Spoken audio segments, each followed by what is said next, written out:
Channel. Today's video is going to be about how to identify what WordPress plugin will slow down your website. But before we figure out how to do it, you got to ask yourself why you want to remove it. If you want to remove a plugin just because it's slowing down your WordPress site, does not it's not the only thing that you should be thinking about, but you should think about the quality. Is it really necessary for you to have it running all the time? Maybe you might be able to use it for a certain period and then deactivate it and then reactivate it when you do, and things like that. So if you go to like GT metrics and try to figure out what this whole thing is all about. So if you go to some right now, I mean, the grade is pretty good here. But if you look at the waterfall, you could see which files are actually detrimenting your WordPress site. It's gonna impact your WordPress speed and stuff. So like things like speed, here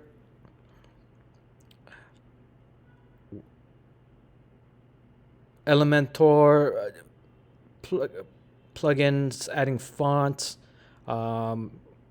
few JS files, all this stuff. You could kind of dissect um, things to figure out what's really impacting your site.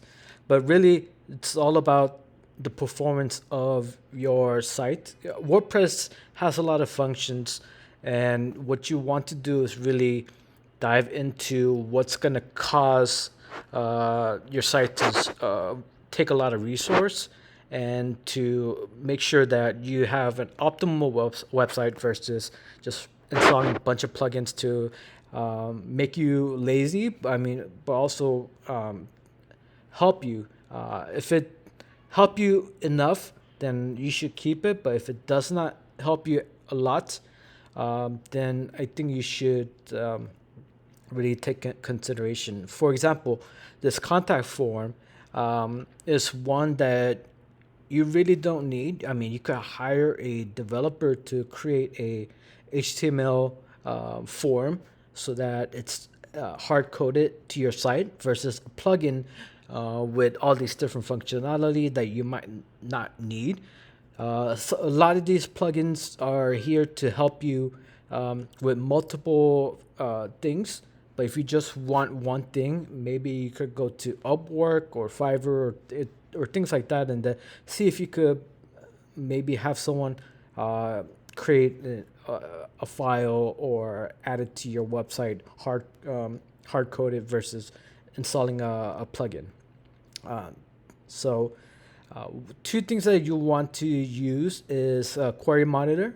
I'll show you that in a bit. And another one is called HP Hive. So what HP Hive does is if you go to the actual WordPress.org and then type in the plugin that you're considering, here's the HP WP Hive, and then kind of see what's been tested.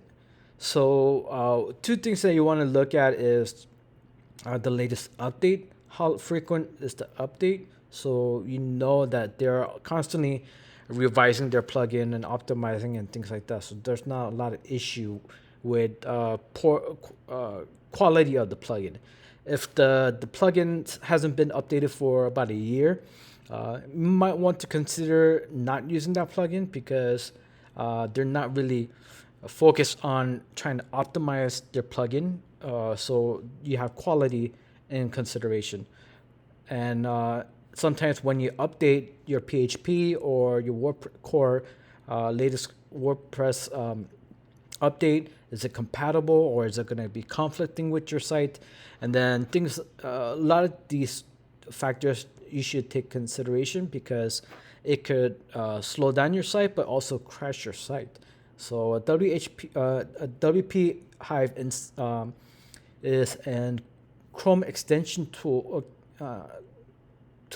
that you could use so you could quickly identify if it's compatible with the latest. It doesn't tell you if it's compatible with your current site. So if you're running a 7.4, not 7.4.8, or if you're at 5.8 and not 6. 0.1, then you gotta look into Query Monitor, which is the next thing that we're gonna talk about.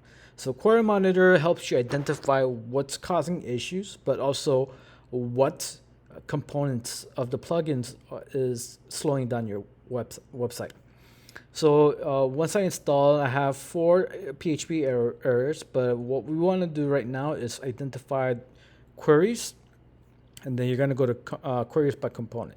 Here you can see all the plugins and then theme to see which one is really impacting your site. So all-in-one SEO, WordFence, Elementor, WP Rocket, Rank Math, Jetpack. I've installed pretty much the top plugins that most people use, and these are the most impactful ones that's impacting your website and how it's slowing down your website. So if your hosting provider can't handle all of these, you'll see a slower dashboard or a slow website. Everything kind of trickles down. So, I mean, the WordPress core has a lot of functions. That's the core. So you want to consider if you want to use all-in-one SEO or Rank Math or Yoast or WordFence. I mean, if you have every WordPress site should have a security plugin, whether it's WordFence or I use Optim. I forgot the Web Totem security, and that's actually not.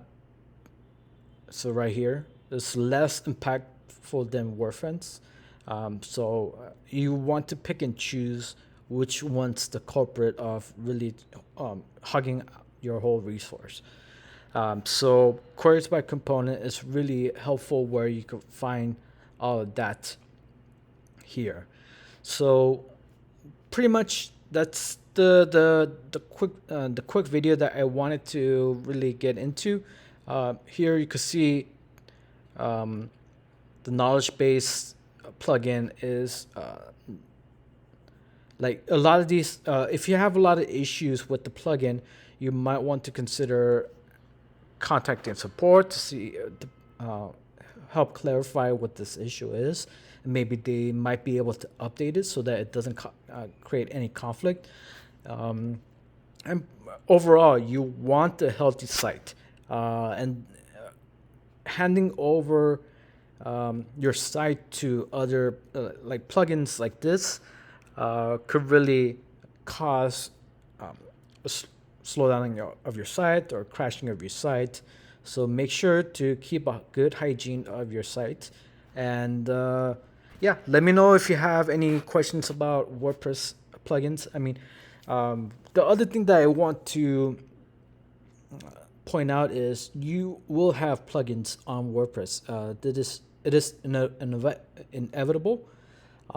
In most cases, you'll have 10 to 30 plugins, but really just start to look into all the plugins that you have, and then kind of find if it's impacting your site, like all-in-one SEO pack. Look for an alternative, or a security plugin like WordFence. Look for an alternative. If Elementor's the main culprit, and then you look at GT metrics and this has a lot of JS, the CSS file, maybe hire a developer to create a full HTML hard-coded theme versus you doing a drag and drop theme. In most cases, Upwork or Fiverr, you could get a lot of these stuff on the cheap, but don't think about price if you're thinking about creating websites, because it's important to have a really fast website for your user, but also for you. You don't want to constantly be bombarded with plugin conflict or slowness of your website, or a plugin that's causing issue, and things like that. So just keep that in mind, and there you have it. Have a good one.